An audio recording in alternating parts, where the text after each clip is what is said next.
this is going to be Greg, who is going to be the next caller. Greg he's the trifecta of getting his hand here on the call-in show. He is a CLP website sub.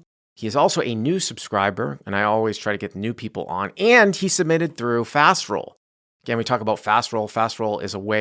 The Fastroll app is a way to get your hands, to log your hands, like little poker tracker live for like live play. You can easily put in your hands and then save it and build a database of hands, share it with other people. And there's a little link. If you press submit to call-in show, you will get priority on this show. So that was great that Greg did that. Greg, where are you playing out of? Playing out of your backyard, Encore Boston. Oh, did you put that in the email? I don't think I did. I think I forgot to do that. But yeah, it was just this hand is just from the other day, a couple days ago. And what size of the game is it? It was 2-5. Huh. So was it before Saturday?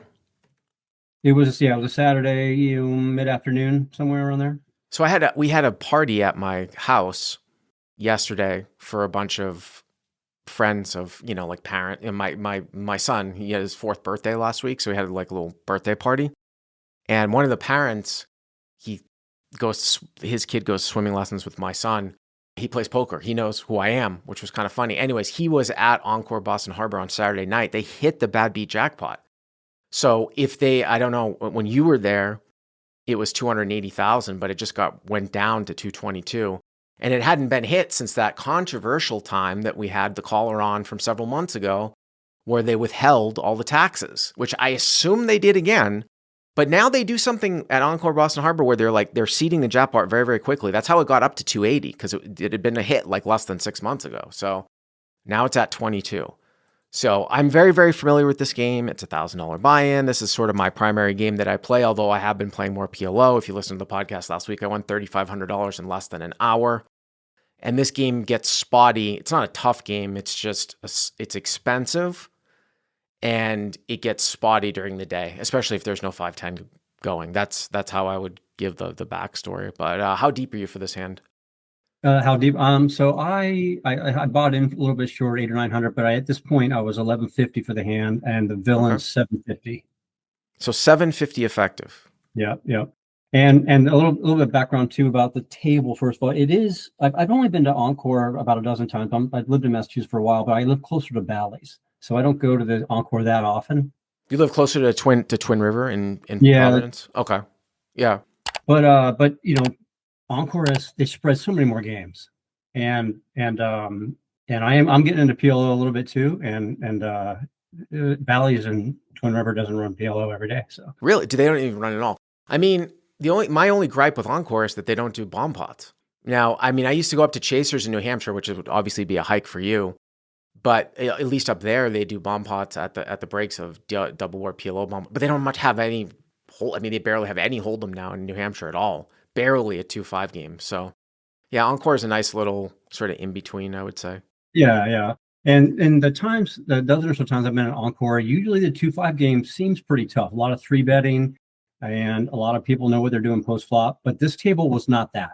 It actually felt like a pretty soft table. And I'm no awesome poker player. I'm probably barely winning player, but this table seems soft. And well, the easiest thing I can say about that is, and I assume it probably was going, that the 2-5 game is going to be its best when there is 5-10 running. And that's for any game in any casino. Like if there's a higher game running, that next game below is going to be softer. Yep. Yeah. I assume 5-10 was running. Yeah, I try to look. In fact, sometimes when I go to the few times I've been to Encore, if there is no 5-10 running, I'll do a 1-3, and I'll probably make more money playing that. Yep. All right. So 750 effective. Okay.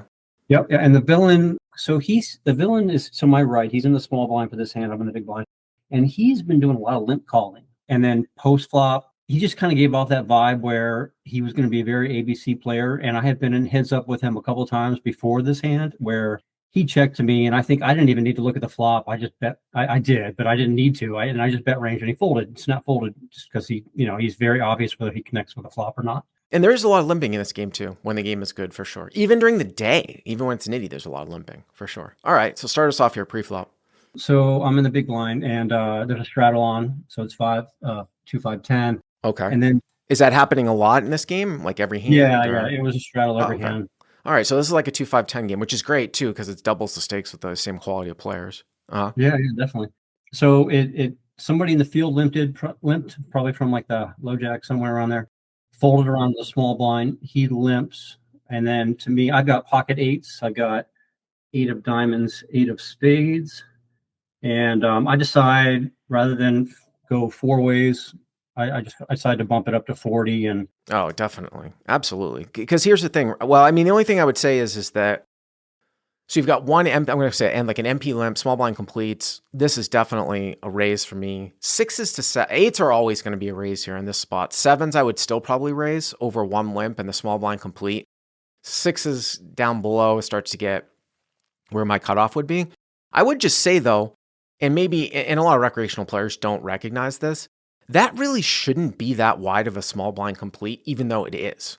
Like he's putting in $8, right? It's 2-5 plus 10. It's not like it's 2-5 where he's putting in 3. He's putting in 8, and he's in the worst position of the entire table. When you start to think about like how tight you're supposed to be playing first to act to the rest of the table. So, but sometimes people get married to like the dead money that they put in there. But I would definitely raise here for sure. You could size up a little bit, but at 40, that's fine. I mean, usually what I'll do is like I'll open to 30 at 2-5-10, and then I will add $10 to every limp. So you've got 2 limps. So I might have made this 50, but okay. There's no guarantee the small blind's gonna be calling here just because he completes. So you make it 40, okay. yeah, I make it 40, and I got what I wanted because it folded around to the small blind who called. Oh, so the limper. Oh, wow. All right, so that is really good. So MP folds and the small blind calls. Yeah, and the straddle folded, the MP Right. folded, and then So it's probably like $100 in the pot. the small blind calls. Yeah, and I in my head I did the math a little bit wrong. I just subtracted some rake and said okay $80, but really there was probably 90 after the rake, but still, yeah. Well, you've got the straddle to your left, who's in for 10. The limper. I'm just doing it without the rake, but yeah. I mean, I think it is 5% up to $10. So you're probably looking at 95, but I'm going to put it up as 100. Okay. What's the flop? All right, so the flop is pretty good. Queen of diamonds, jack of hearts, 8 of hearts. Queen of diamonds, jack of hearts, 8 of hearts. Oh, I remember this.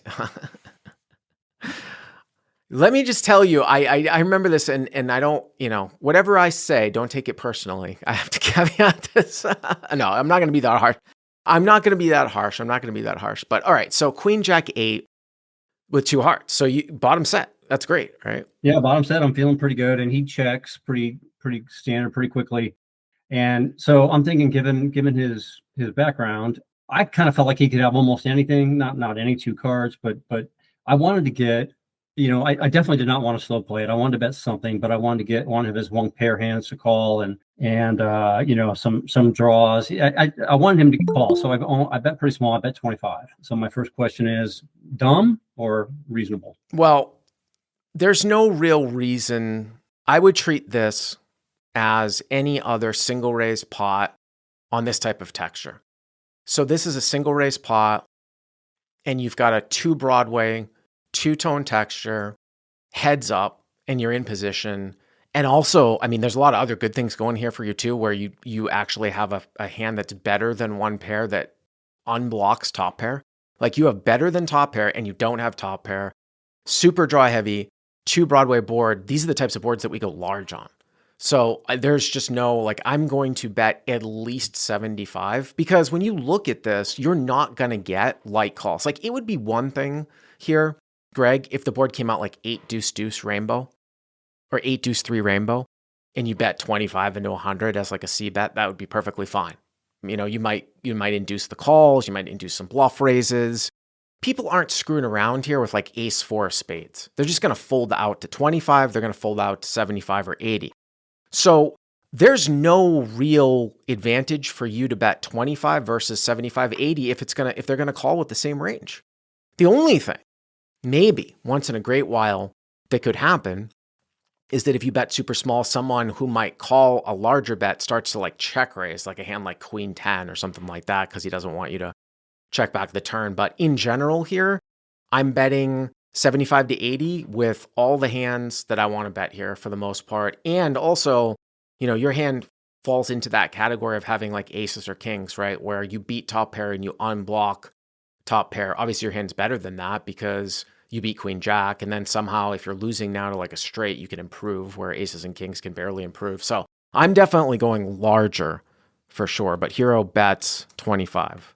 Yeah, so I bet 25, and he pretty quickly check raises me to 110. Well, here you go. So small blind check raises. So then I'm stuck between, I can't tell if he's raising for value or he's raising because my bet was small, right? Yeah.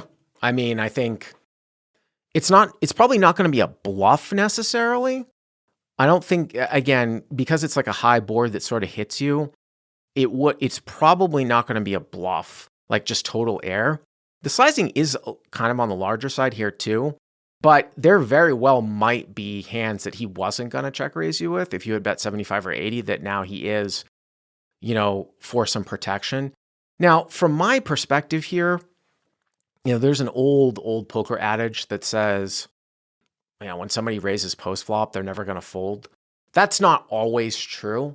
It is in some cases, because if somebody was never going to fold when they raise, you could just move all in. And then if he's got 9-10, fine, but he's calling with everything else. But I think I probably just call here because he might have some hands that he doesn't want to play a big pot with that he's raising because of your small bet. Now, if you had bet 75, right, and he check raised you to like 300 and you only started with 750, sure, get it all in, right? Because he's not folding. But here, there might actually be some hands where if you come back over the top, he might fold out because he's just check raising you because your bet size was so small.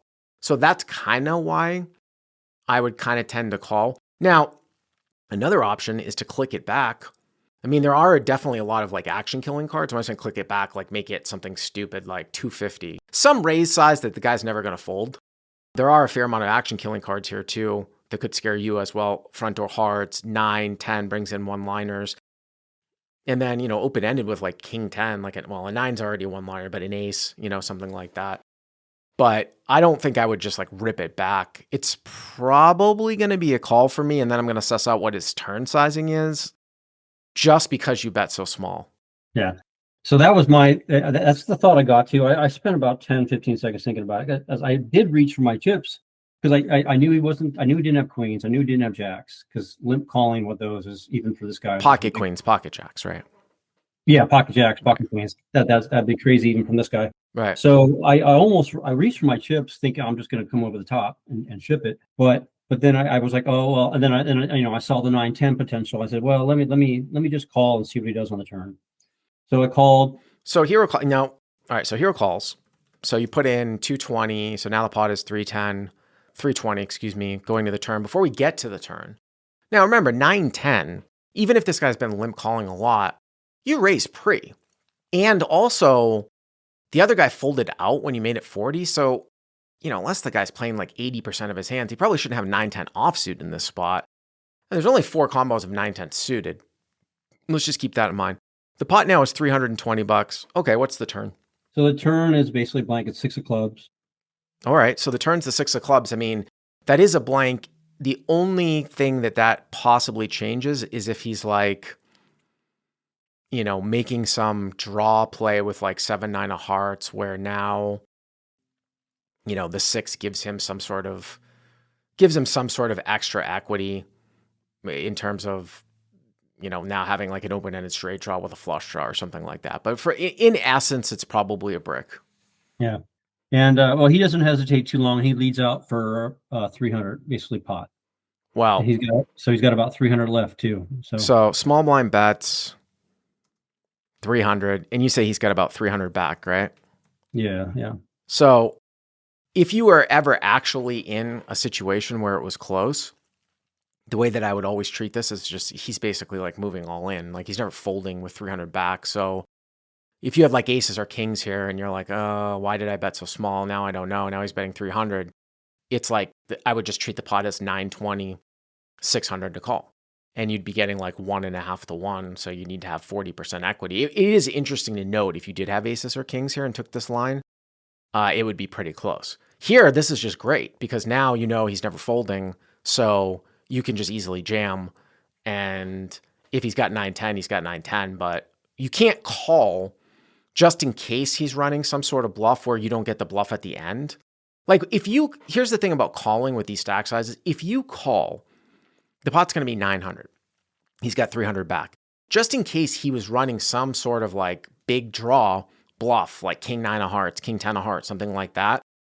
Now he knows when the rivers are brick, you're never folding. So he doesn't bluff at the end, he just checks. So you lose out on the money that he would have called with on the turn here.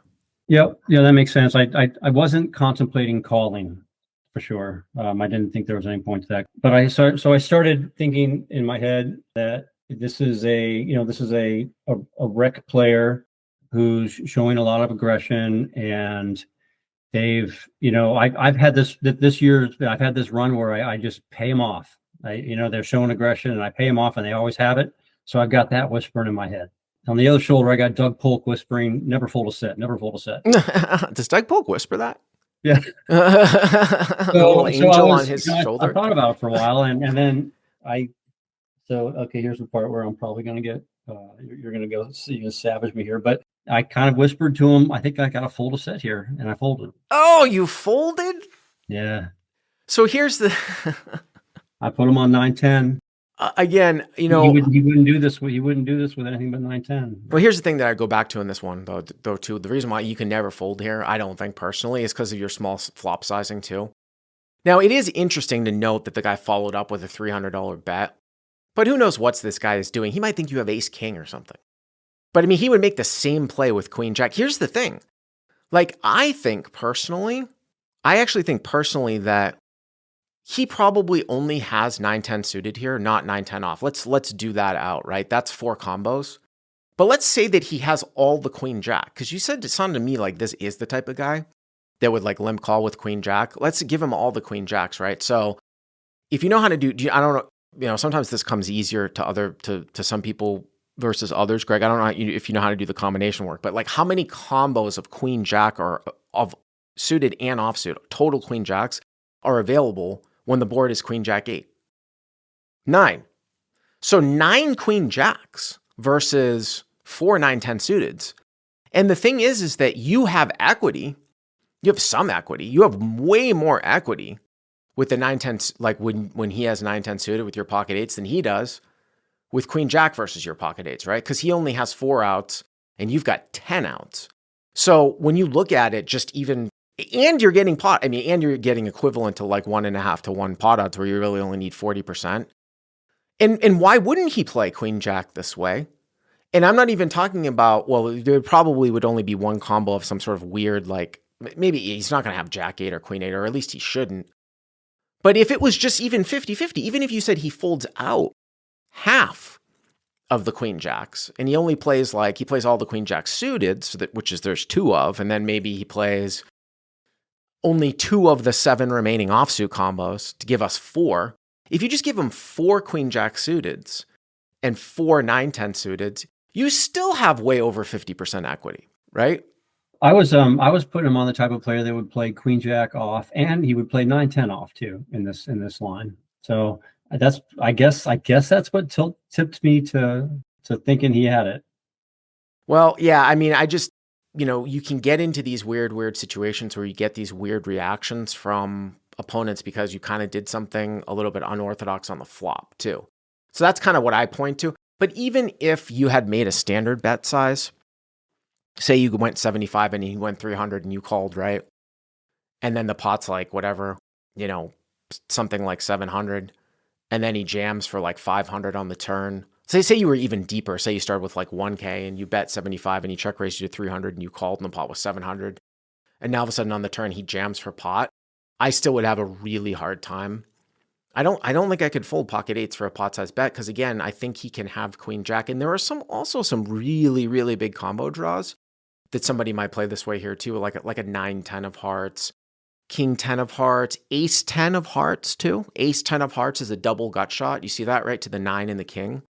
So you've got all those are big draws, right? That might want to push. So did you ever get a result, by the way? Yeah. Oh, yeah. He, right after I whispered to him that I think I got to fold a set, he showed his queen jack off. Queen jack off? Oh, no. Yeah. And I did not know the result of that. It was only a $320 pot. Oh, no. And I did not know the result of that. Yeah, again, that's exactly why I wouldn't have folded, right? So, but I appreciate the call, Greg. Thanks for calling it in.